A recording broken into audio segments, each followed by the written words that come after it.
And today, throughout my research in criminal justice and mindfulness, I will be talking about the prevention of juvenile crime through mindfulness in schools. Now to start this now you guys, most of you probably never heard of mindfulness, and most of you probably have an idea of what juvenile crime is. But we're going to start out with a session of mindfulness. I can see that all of you are here, but maybe mentally you might be somewhere else. You know, getting here, or in lunch, or in your last class, or in the traffic that it took for you to get here, or whatever, wherever your thoughts may be.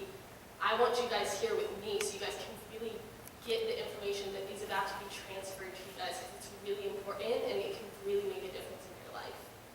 So I'm going to introduce a resource, and it's a bell. But it's not any bell. It's not like the car horn or the class bell or anything like that. It's a mindful bell, which means that it's able to bring you back to the present moment so that you're physically here, but we want to make you mentally here. So in a moment, I'm going to ask you guys to close your eyes, and I'm going to invite this mindful bell. And I'm going to ask you some questions to really bring your mind here so you really notice what's going on within you. So you all can close your eyes. And when you hear the bell, just take 3 really deep in and out breaths. And you can place your hand on your tummy if that helps, so you can really feel that breath.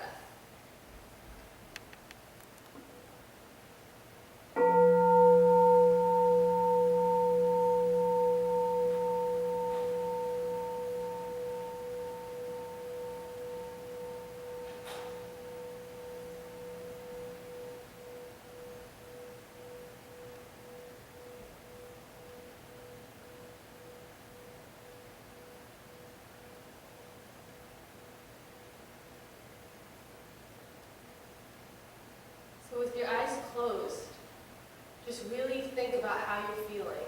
Maybe you're feeling stressed. You raise your hand with your eyes closed if you're feeling stressed, maybe about school, or about work, or your family, or your car. If you're feeling angry, raise your hand. Maybe you're upset at this time. Maybe you feel sick, like a tummy ache, or your elbow hurts, or you have a massive headache. Raise your hand if you feel that. Maybe you feel happy or excited, or maybe a little bit nervous because you don't really know what's going on or what's coming up. Raise your hand if you're feeling that.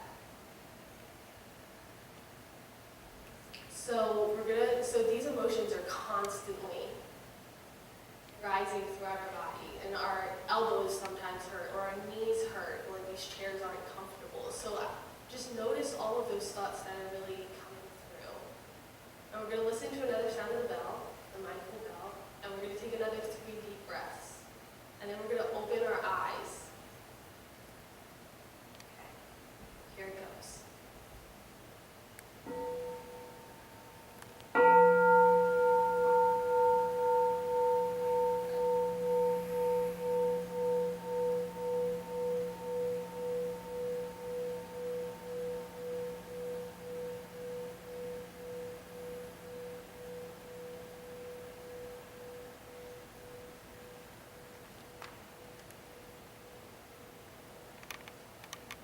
So you all can now open your eyes.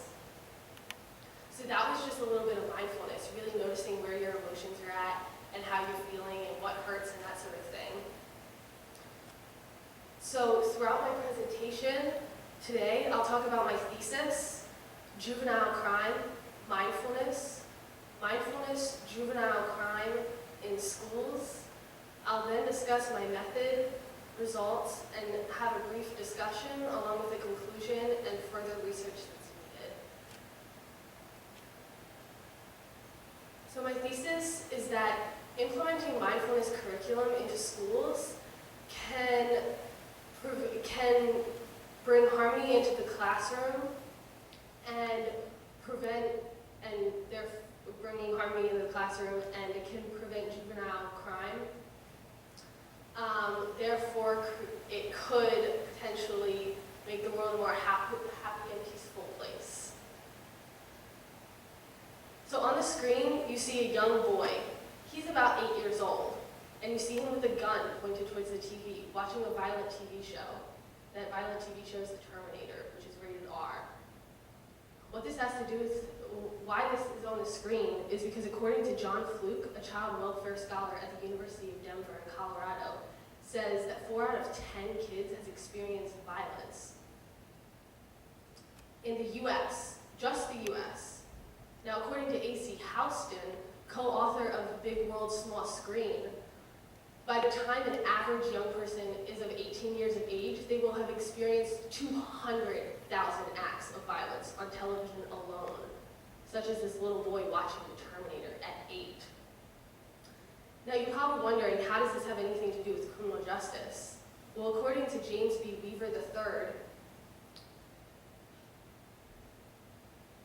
consuming violent media increases the likelihood of feeling hostile and can cause people to be haunted by violent images or thoughts, and it can occasionally can also cause them to act on those violent thoughts. Therefore, if you're under the age of 18, causing juvenile crime.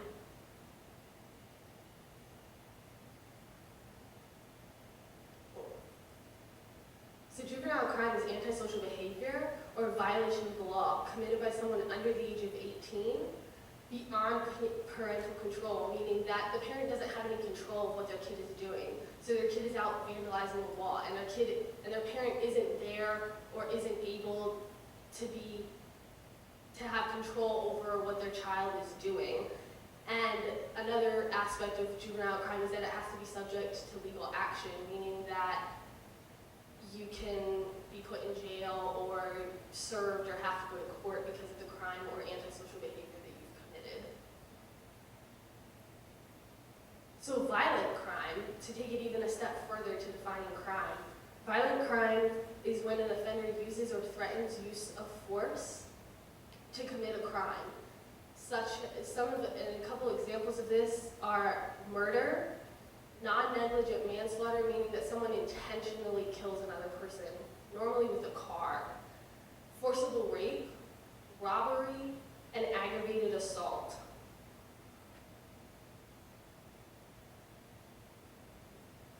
Now let's break it down even further and look at crime just in Delaware. So that's like, we know what crime is. Now let's look at what it looks like in Delaware. So as you'll see to the left, my left, your right, there's a map. This map, the further up north you get, the more colorful it is. That means there's more serious crimes there, which makes sense because it's a more city-like area. The further down you move, it becomes more white and less colorful, meaning that there's less crime, there's not nearly as much.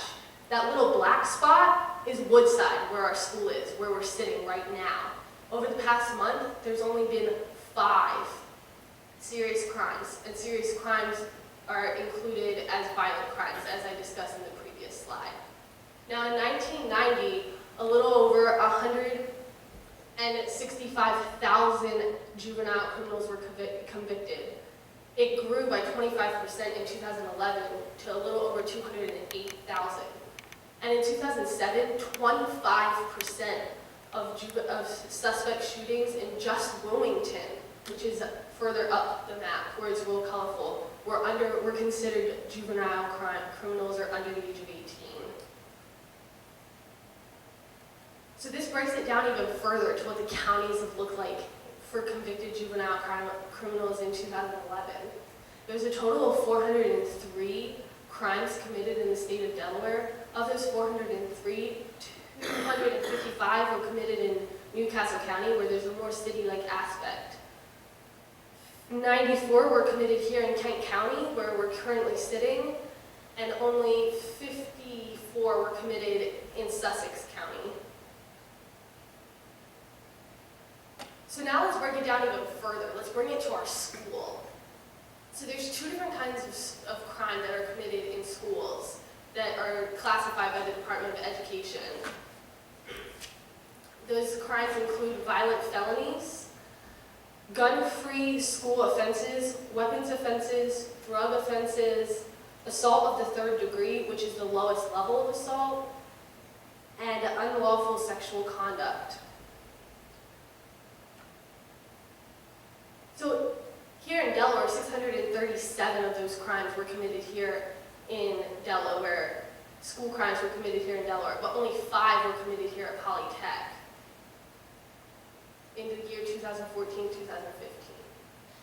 So then the Department of Education crime, which is the second type of crime that is defined by the Department of Education, is pornography, criminal mischief, tampering with public records, alcohol possession, drug use or influence, a felony theft, which has to be greater than $1,500, bullying, and offensive touching. A little over 10,000 of those crimes were committed here in Delaware in all of our schools together, but only 36 were committed here at Polytech.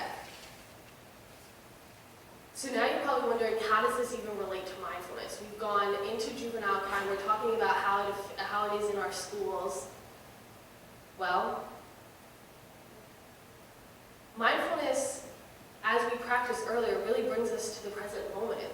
So maybe it could stop these juvenile criminals from committing crimes.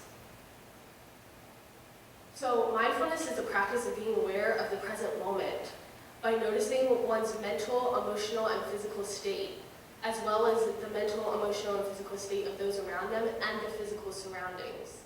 So more often, we don't notice what's around us. We don't notice that we're outside or that we're inside, or the things that were put into making sure that the lights work, or that the toilet works, or to make sure that the trees grow. We don't notice those things because we're so busy on our phones or in our thoughts that we don't notice those things. So mindfulness allows that.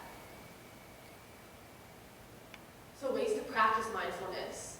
So it's easy to apply mindfulness to our daily lives. You can do mindful movements such as yoga, where there's like the mountain pose. So you move your feet about arm's length or shoulder width apart, and you put your hands together. Breathing in, I am solid. Breathing out, I am a mountain.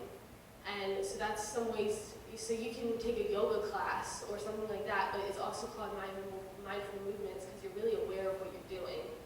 There's also mindful sitting, mindful walking, mindful eating, mindful working, scanning the body, and random acts of kindness. So mindful sitting and walking and eating and working are just different ways to add mindfulness into your daily tasks. So more often than not, we're aware, oh, I'm going from my car to my house, but you're not really aware of those steps that you're taking. And mindful walking allows you to do that. Or mindful eating. More often than not, we're sitting at lunch in a business meeting or with our friends, and we're talking, and you're not even aware of what's, all the hard work that was put into the food that you're eating. And mindfulness really allows you to be aware of what you're feeding your body and how it really affects your body. And mindful working just allows you to be present of the work that you're doing and the contribution that it can make to the world. Scanning the body, we did that a little bit in the beginning of my presentation, where I had you guys, how many of you had a headache? You had to really kind of be present to notice, oh, I have a headache. Oh, I feel angry. Oh, my elbow hurts. Mindfulness makes it easier to really notice those things. Mindful sitting, we did a little bit of that too with the mindful breathing, where you just sat and you took a couple deep breaths. You can do it standing too. It doesn't really matter as long as you're stopping and taking a couple deep breaths. Random acts of kindness are just helping someone out. Even just a smile can be considered a random act of kindness. And you're mindful in doing that because you're really there in the present moment with that person. And you're really able to just notice what's going on around you, and you're paying attention. And more often than not, we walk and we check the news, or we walk and we check Instagram or Facebook or social media of other sorts, or we're texting, and we're not aware of all the people that are around us.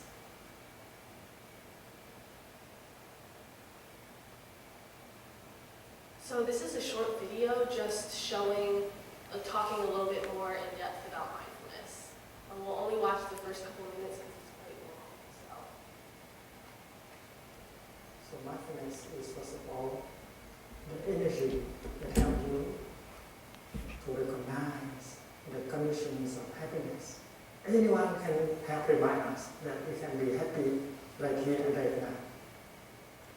So who is going to do that in our daily life? The answer is that you have to do that. You are the one who has to do that. You remind yourself that you have enough condition to be happy right here and right now.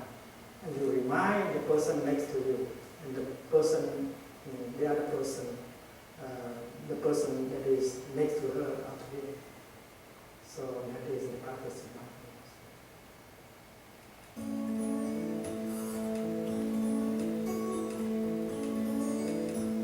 Sam, what's this? It looks really cool. Hold on, Liz.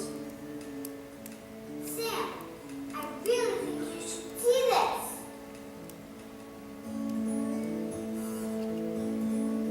If you are reading this, it's because I want to tell you my story. Well, not just my story. I want to tell you about something that I discovered this summer. I mean, it's not really a thing. It's more about, well, it's hard to describe.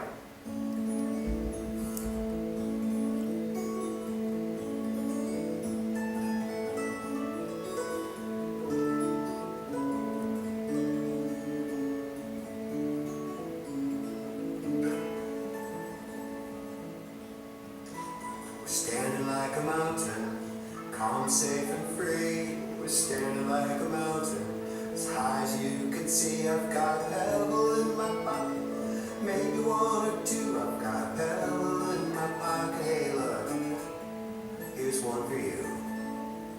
When are some moments when we need solidity? When are some moments when we really need that mountain energy in us?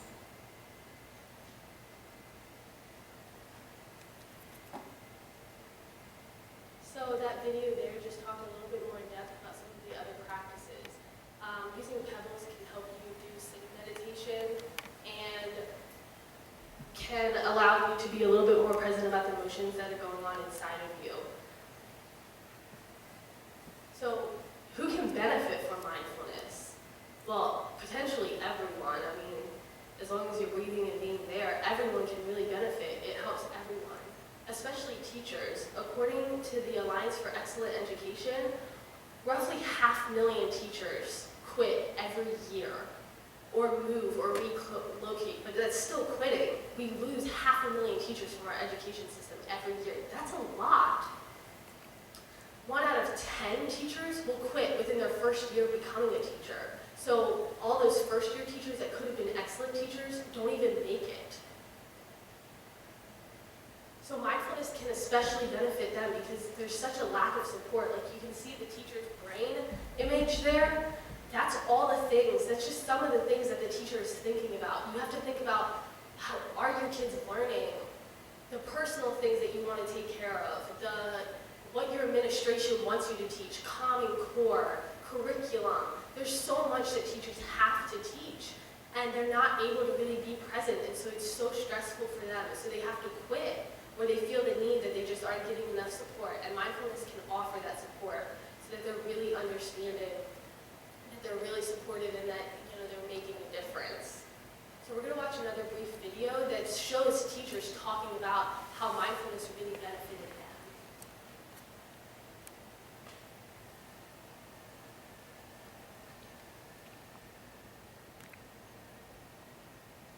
More eager and hopeful about a new school year, and not to impose anything I've learned on my students, but to bring to them a teacher that is happy, a teacher that can find peace and joy in being in the classroom.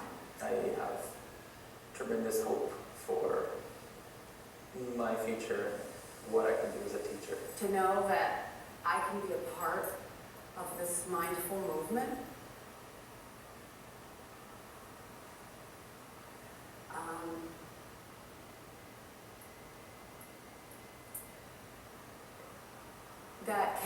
That can change the world. We've talked about that, the theme, the happy teachers can change the world. It's the happy kids that are going to change the world. We're just sort of a vehicle, to bring that movement wherever we go. And then the long-term project of thinking as we could live like this and as we could practice this even more, what an impact that's going to have on the world. That's why we say happy teachers will change the world.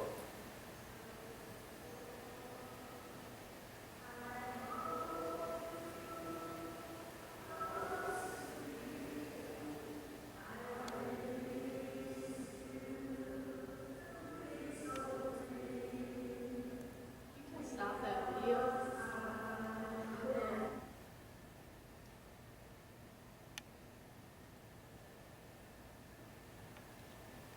So just to recap a little bit, some of the benefits for teachers is that there's more of a connection with the students because they're more present and they're able to really deal with the stress that they're experiencing. And they're more happy and stress-free, and they're more aware of what's going on in the classroom, and it's easier to learn, it's easier to teach the students because they're more mindful, and it really enhances the learning experience for the students. So now I'm going to talk a little bit about mindfulness and juvenile crimes and schools and how it all kind of relates. And I know that it doesn't really seem like it really relates, but it does. So there's some current programs that are in juvenile facilities right now that involve mindfulness. One of them is the Lineage Project, which takes place in New York City. It takes place at the Horizon Juvenile Detention Center. Leslie Brooker, a yoga teacher, decided that she wanted to make a difference for juvenile crime and criminals. She started out in fashion and then decided that it would be better for her to teach yoga. And she started learning yoga. And then she was like, how can I make a difference in the world? How can I be, what can I leave behind for people?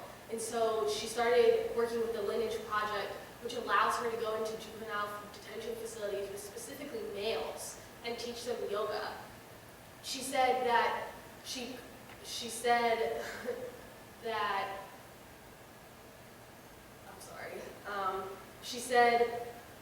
knows that she can't erase the memories or the past of these juvenile criminals, but maybe she can erase the future of having habitual offenders or change the future so that these juvenile delinquents, when they are released, can make a difference, can go out there and do something different. As you can see in this picture, these aren't juvenile criminals. It's hard to find pictures of juvenile criminals due to privacy issues. But this is a picture of men learning yoga. Another program is Youth Mindfulness, which is a project that's going on in Scotland. It's a brand new program. And they decided that they wanted to make a difference for juvenile criminals in Scotland and see what benefits it had. So they took mindfulness and they put it into a specific juvenile center. And just in the past 6 months where they've started it, one of the juveniles said, when asked about what he thought about mindfulness, he said, absolutely brilliant. It's brilliant, absolutely brilliant. So this shows that there's results being made. This program will post its final results next year in 2016-2017. There's also Power Source, which is cognitive behavioral therapy with mindfulness. This program took 267 males between the ages of 16 and 18, and over a 4-month period of time, it taught them yoga and different forms of mindfulness. They did sitting meditation, walking meditation, and other sorts of mindfulness practices.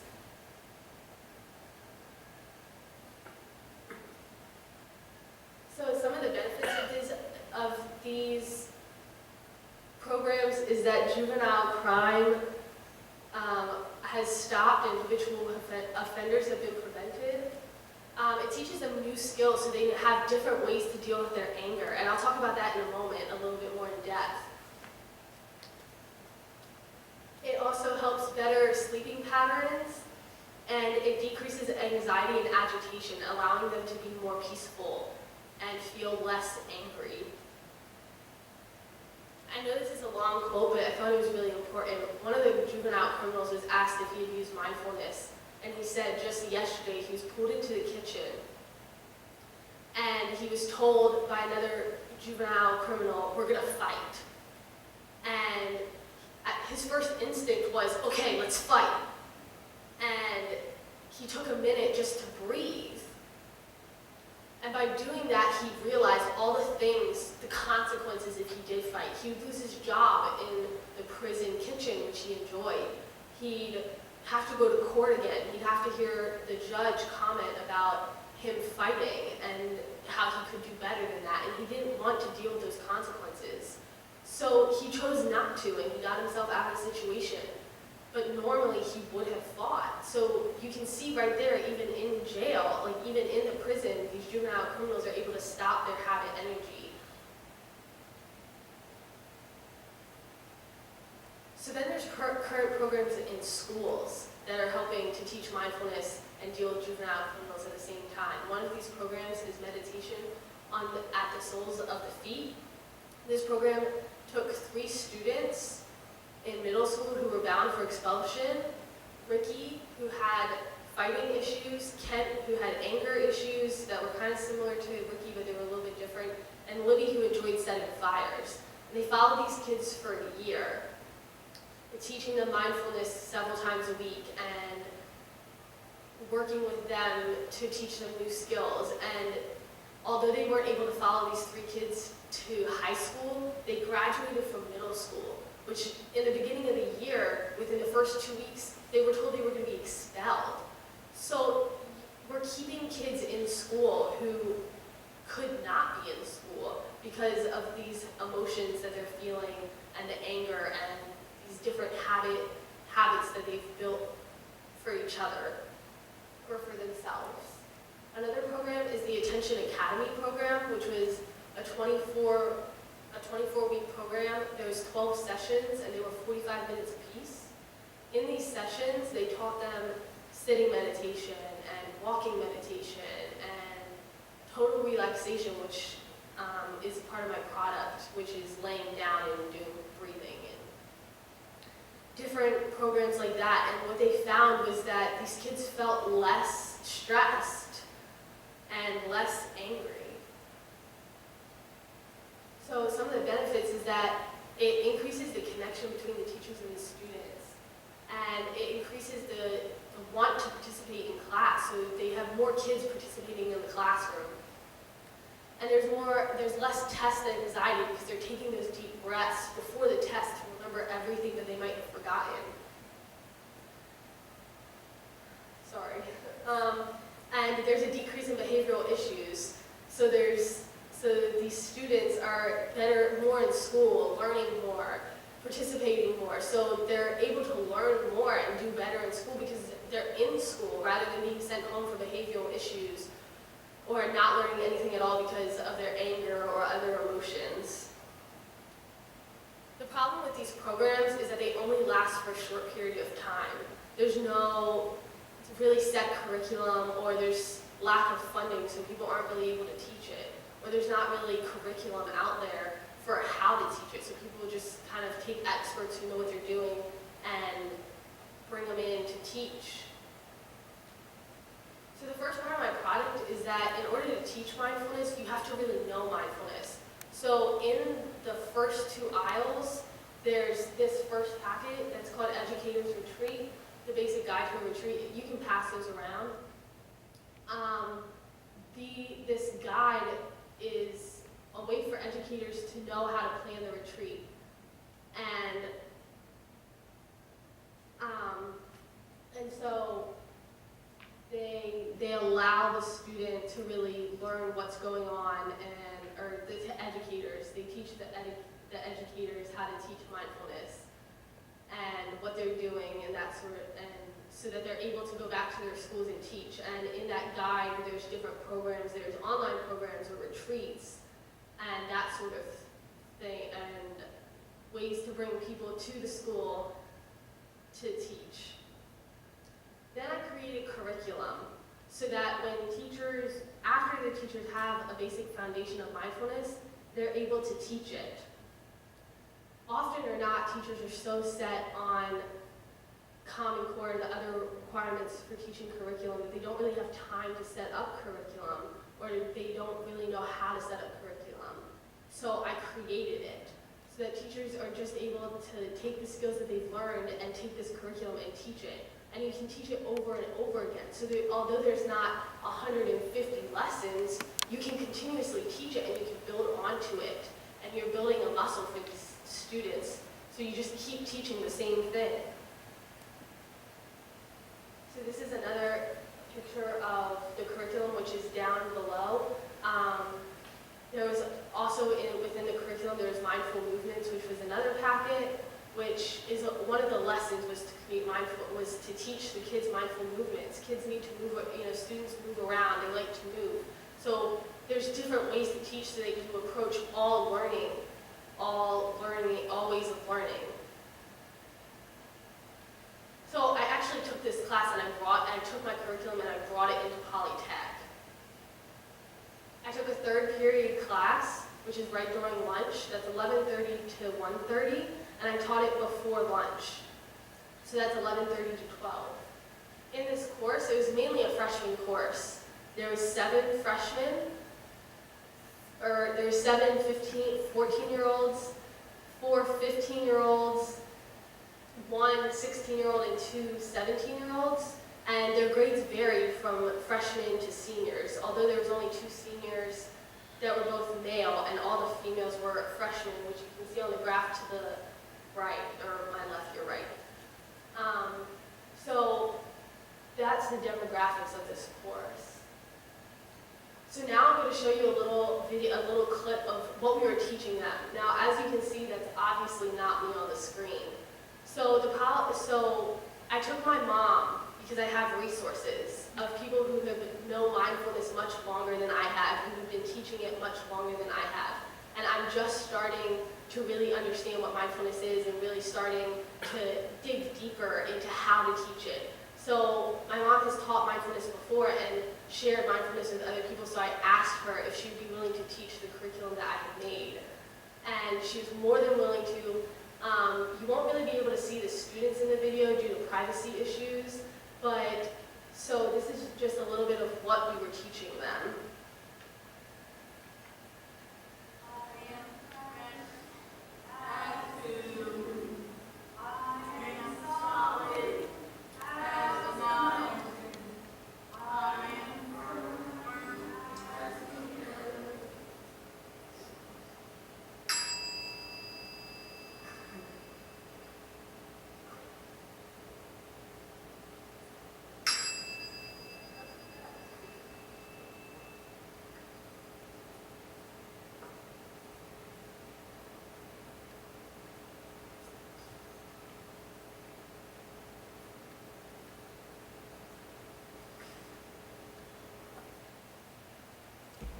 So in that video, they were singing, because singing allows us to really be present, because you have to think about the words that you're singing and the movements that go with it. And then every classroom that teaches mindfulness needs a mindfulness bell, so that you can really remember to be present. So we used this bell here. And as you could see, the kids sat in a circle. Now, although we didn't have cushions, there's the option to have cushions as featured below. And to have them sit in a circle really allows them to be present and to be there with each other. And then there was the practicing of ringing or inviting the mindfulness bell. And at the end of when the kid invited the bell again, another kid said, "Hey, that's too fast, slow down." And I know the sound quality was really bad, and everyone kind of chuckled. But it was like, "Hey, you're breathing too fast, slow down." And the kid kind of slowed down a little bit. And then at the end, they were practicing walking walking mindfully. So you can really do all these different things. So to measure to see the results in the curriculum and what difference it made for these students, I had them take a survey. So in the beginning, the first question on the survey was, what is the most stressful aspect of your life? The majority said school. Now I know there's a few students in the room. How many of you, the most stressful thing is school? About half. So almost the whole entire room. And the next thing was the relationship with their parents. And then there was other after-school activities that were stressful for these students. So then the next question we asked them was, how do you currently handle your stress? Some of them didn't know, or they listened to music. It was all over the place. There was no really set way that they did it, or there was multiple ways that they did it, that they currently handled their stress. And then the use of relaxation techniques, the majority of them didn't have any, or didn't know any ways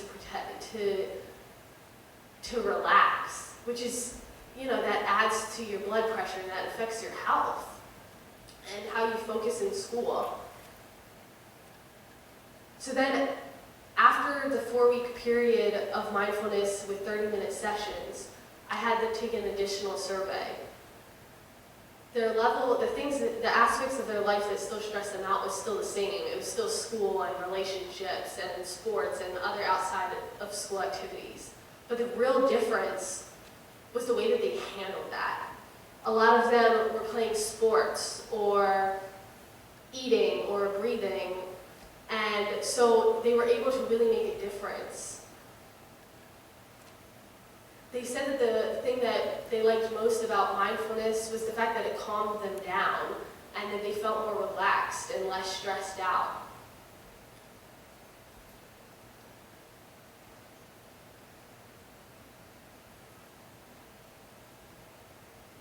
So now I'm just going to talk a little bit more about some of the other benefits that the students experienced.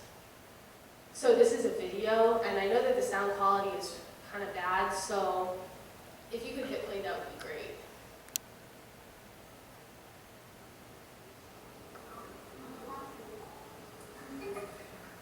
That's what we're trying to prevent. What you've done since we got practice, our normal brains, those are 10 seconds long, rest of the call, and our bird nap, and our snap, or breathe for like 10 seconds. What about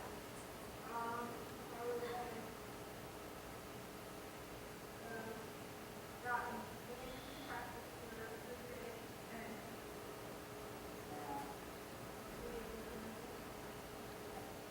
So the kid that was talking, I'm aware that the sound quality is really bad, and I apologize for that. So the kid had anger issues before. When he would get angry, he said that he would punch the wall. And he said that one day at practice, at his wrestling practice, he got really upset because he wasn't able to finish the workout that they were completing. And he said that he took a moment to just take a deep breath. He took like 10 seconds to himself. And then he continued with his practice.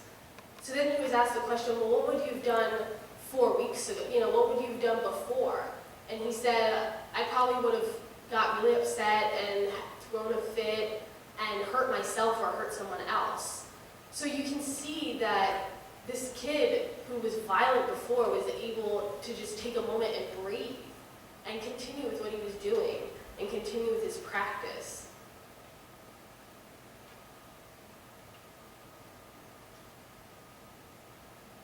So in this video, the sound quality is even worse, so I apologize for that. But in this video, the kid is talking about a mindful game that he plays and how he was getting frustrated with the game. And before, while he was playing the game, he would do worse, or he would just quit, or would get angry with the game because he wasn't able to beat the level because it was going too fast, or he was continuously failing. But he said then while he was playing his game, he took a moment to breathe. And it was almost like the game slowed down for him, and he was able to continue with that game. So there's lots of benefits to mindfulness. So in conclusion, juvenile crime is continuously increasing. We saw the 25% increase from 1990 to 2011. And the programs that are currently in place aren't really working, they're working, but there's no long-term data, or there's no program in place to prevent it before it happens. So then mindfulness, with my thesis, further research is needed. It's not all in place, and more numbers need to be found. So the problem with finding more research on mindfulness in schools is that there's not a lot of funding, so it's expensive to send your teachers to go and learn mindfulness, to teach students mindfulness. And there's also a religion aspect that when you type mindfulness into Google, it shows up as Buddhism, and sometimes parents flip out about that. But you can take the religion out of it, as I did here. There was no religion used here. It's all just about being present in the present moment and being here and being now. And so reliable numbers are needed. So there's a lot of opinions, you know, it lowered stress, but there's no research that shows 25% of people who did this felt a reduction in stress. It's just, oh, kids are noticing this and kids are noticing that. And so more data is needed and a more reliable sources needed to be created to see the results. So now at this time, I'll accept any questions. Yeah. What was the most difficult part of your project for you? The most difficult part of my project was that I would say I worried a lot about the expectation of my teacher and the expectation of the administration throughout my project. And so there was times where I wasn't sure what they wanted and I wasn't sure what I should include and I wasn't really sure how to get through to other people. And I would say that the way that I got through that was it was kind of like I had meetings with them to find out what their exact expectations were. And I talked with my mom and with other resources to really increase that need and to make it less stressful.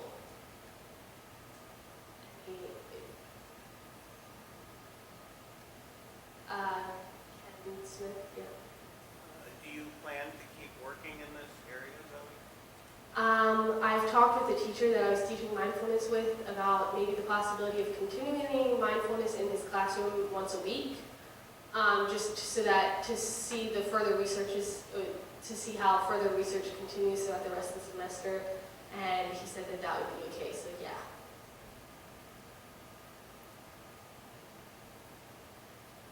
Yeah, Carl. Zoe, can you give an example or speak just a bit about something specific in your life where mindfulness has made a difference for you, or you observed in someone else's life where it's made a great difference for them personally? Yeah, no problem. So for anyone who didn't hear, he asked how I use mindfulness or how have I seen mindfulness make a difference for somebody else. So for me personally, I use mindfulness quite a lot when I get stressed out or when I get upset. It takes, you know, to come up here on stage and talk in front of all of you, even though I know everyone in this room on a personal level for the most part, it's nerve-wracking. So before I started my presentation, I went offside and I took a couple of deep breaths and I was okay. And then I came up here and there was a couple times where I got really nervous and my speech started to stutter a little bit. And I was trying to take a couple of deep breaths without it being awkward. So I use mindfulness all the time. And sometimes I'm not always 100% aware that I'm using it. But then when I sit down at the end of the day, I'm like, okay, so what did I do throughout the day? And I'm like, oh, I use mindfulness here, or oh, I smiled at this person, or oh, this person smiled at me. And so I'm really able to notice all of those things. So I say I use it about every day. So, and it really reduces my stress and keeps me sane. So thank you. Thank you very much.